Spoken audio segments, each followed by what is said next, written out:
ধরেন সোনামুড়ি পেঁয়াজু নিবেন। আচ্ছা, আপনার নামটা বলেন একটু শুনি। বাড়ি কোথায়? নোয়াখালী। আপনার তো অনেক দূরের মানুষ। ওই এখানে কি বাবিরে আছে, ছেলে মেয়ে আছে সবাই এখানে? আচ্ছা, তো আমি যে এই উদ্যোগটা নিচ্ছি আপনাদের মতো 10 জনকে খাওয়ানোর জন্য, আপনার কেমন লাগতেছে বলেন? ভালো লাগবে। তাহলে একটু দোয়া করে দেন আমার জন্য, যাতে আমি আরো আপনাদের মতো অনেক মানুষকে খাওয়াইতে পারি। আচ্ছা,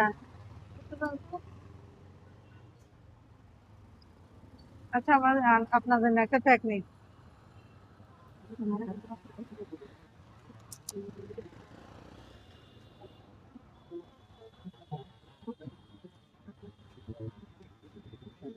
বন্ধুরা, আমি যাতে এরকম আরো 10 জনের জন্য খাবারের রোজগার করতে পারি, আর আপনারা আমার পাশে থাকবেন।